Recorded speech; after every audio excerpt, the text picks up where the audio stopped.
এক দর্শিতা বোনের আত্মকথা। পুরুষ তোমায় কেন বিশ্বাস করব না বলো তো?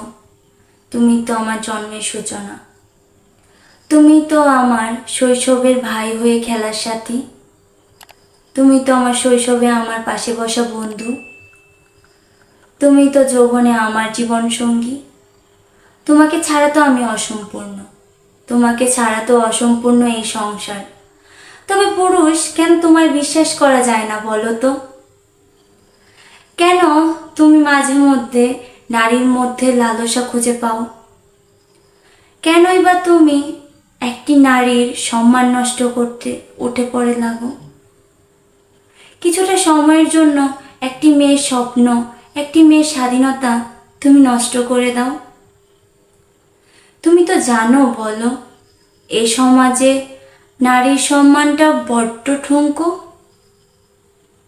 তুমি তো জানো, যখন বিচার চাইতে আমি যাব, সমাজ তখন প্রথম আমাকেই দোষারোপ করবে, আমাকে নিয়েই চর্চা করবে।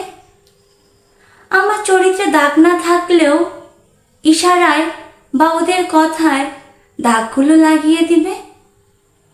তুমি তো জানো, আমি আইনের সাহায্য পেতে চাইলে তখন আমার কি আবার লাঞ্ছিত করবে।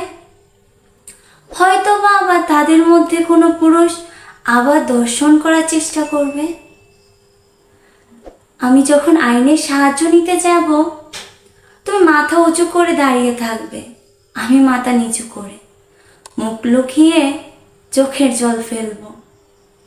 তুমি কি পারো না এই আইনের কোনো একটি ব্যবস্থা করতে?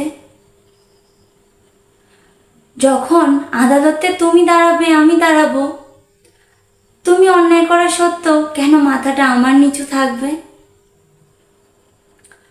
না হয় তুমি এক কাজ করো, তুমি আইনের ওই মানুষদের বিচার করতে না পারলে আমাকে বা আমার পুরো পরিবারকে শেষ করে দিও। শুধু আমার স্বপ্ন না, শেষ করে দিও গোটা পরিবারটাকে। না থাকবে পরিবার, না চাইবে বিচার, না হবে চরিত্রে দাগ। তবুও পুরুষ তুমি হয় লাঞ্ছনা ত্যাগ করো, লালসা ত্যাগ করো, না হলে যে তুমি ভুলে যেও না তোমার বাড়িতেও মা আছে, বোন আছে, তুমিও বা কোনো কন্যা সন্তানের পিতা হবে। বলা তো যায় না তোমার মতো লালসা তার মাঝেও না দেখা দেয়। নমস্কার।